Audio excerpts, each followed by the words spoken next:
toutes et à tous et bienvenue sur le club web radio de Norbert Castoré. Aujourd'hui, pour notre première émission et notre premier podcast, on va accueillir Malo qui va nous présenter Minecraft. Bonjour, ce jeu de construction qui se nomme Minecraft, qui est connu du monde entier, s'est vendu à 100 millions d'exemplaires. Il consiste à survivre dans un monde hostile et construire une maison où s'abriter de la nuit ou des monstres. Des objets sont là pour miner ou couper du bois ou encore éliminer certains monstres comme les zombies ou les squelettes. Il existe aussi des mondes parallèles où il y a de différents monstres, blocs ou des missions. Il y a aussi des animaux donnant de la nourriture et d'autres vous aident à combattre les monstres. Mais Minecraft ne s'arrête pas là. Il y a dans Minecraft le légendaire Herobrine. Il n'existe pas vraiment. Il y a des rumeurs qui disent que Herobrine est le frère décédé de Notch, le créateur de Minecraft. Herobrine ressemble à un joueur standard, t-shirt vert et pantalon bleu, mais il a les yeux blancs. Mais Herobrine, c'est vraiment une légende du jeu. Oui, et il n'existe pas vraiment. Enfin, avant, il y a certains modes qui permettent de le faire apparaître.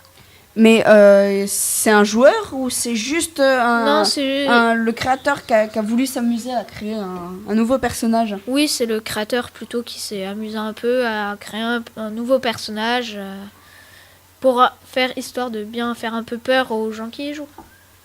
Oui, en fait, c'est juste pour faire du marketing, quoi. Oui.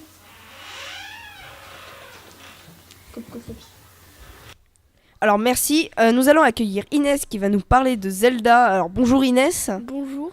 Alors dis-nous ce qu'on a à savoir sur Zelda, car très peu de personnes connaissent vraiment bien ce jeu.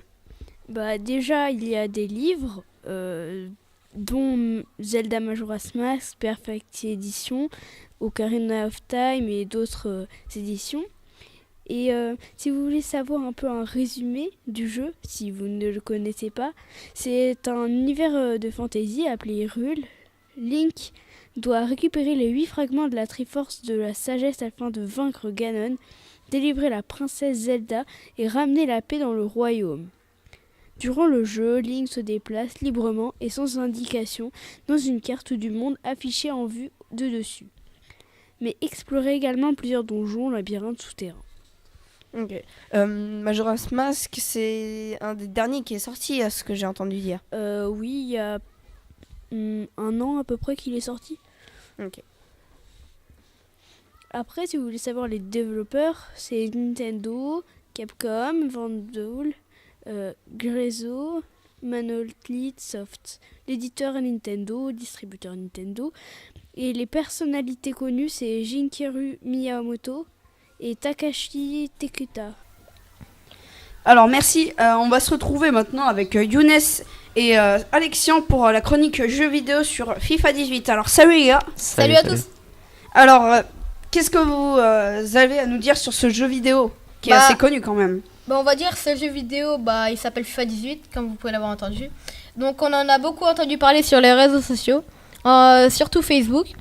Donc voilà, ce jeu est sorti le 29 septembre 2017. Donc dans tous les magasins, Micromania, les grandes surfaces. Donc les consoles qui peuvent intégrer ce jeu, c'est Xbox One, PS4 et la Switch. Ce jeu s'est dévoilé petit à petit sur les réseaux sociaux et les fans ont remarqué un petit détail qui ont dit loin sur l'avancée du jeu.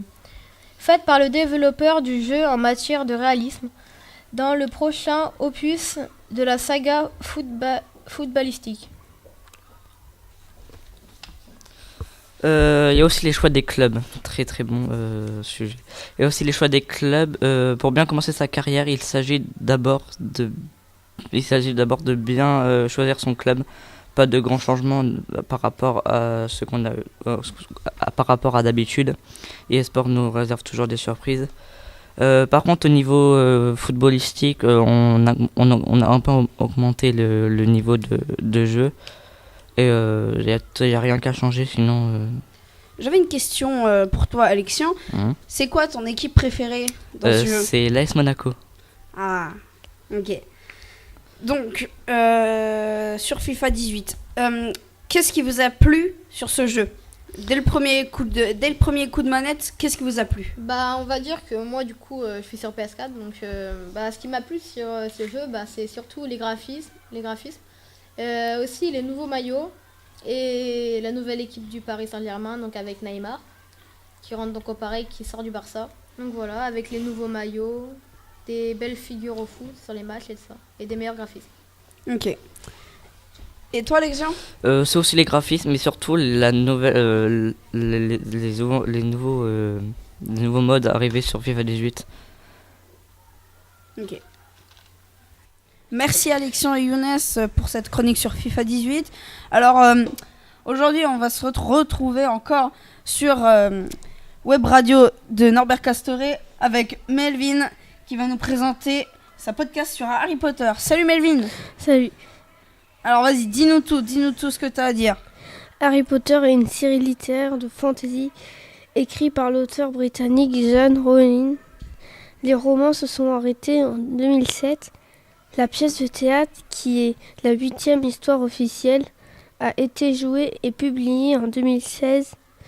Les livres et le script de la pièce ont été traduits en français par Jean-François Ménard. Il y en a 8 films dépendant de 7 romans initiaux, ainsi qu'une série dérivée des Animaux Fantastiques. Un film en 2016 et un deuxième annoncé en 2018. Merci à tous ceux qui ont présenté une chronique. Nous allons attaquer notre dernière chronique avec Noam sur Battlefield 4. Bonjour Noam. Bonjour. Alors vas-y, explique-nous ce qu'est un peu Battlefield 4 et ses modes. Alors, Battlefield 4 est un jeu de FPS, je tire à la première personne ou en vue subjective. Et ça signifie quoi, jeu à la première personne? Bah, en fait, jeu à la première personne, c'est un peu comme Minecraft ou Call of Duty. La vue, elle est depuis les yeux du personnage. D'accord. Et donc, vas-y, continue. Donc, il y a plusieurs options dans ce nouveau Battlefield. Donc, c'est le dernier, là. Non, le dernier, c'est le Battlefield 1, qui est sorti il y a pas très longtemps sur Xbox One. Très bien. Donc, on peut y jouer sur Xbox One. Mais sur quelle autre console peut-on y jouer? On peut y jouer sur PS4 aussi. Et c'est tout? Il y a vraiment que ça? Oui, malheureusement, ils n'ont pas sorti de version pour la PS3 et la Xbox 360. Ah, très bien. Donc, merci Noam pour ta chronique sur Battlefield 4. Nous allons accueillir maintenant pour notre toute dernière chronique un vieil ami à moi, Ilan. Bonjour Ilan, comment vas-tu? Très bien, et toi? Ça va. Alors, dis-moi quelle sera ta chronique? Ma chronique parlera de beatbox. Ah oui, je sais, c'est vrai. On en faisait ensemble, je crois. Oui, on en a fait ensemble pendant un petit temps. En effet. Alors, vas-y. Le beatbox, c'est une boîte de rythme humaine qui consiste à faire de la musique en imitant un instrument uniquement avec sa bouche. Ok, ah oui, bah oui. Donc, ça te dit qu'on en fasse un tous les deux? Oui. Vas-y, à toi l'honneur. Tu commences et je termine.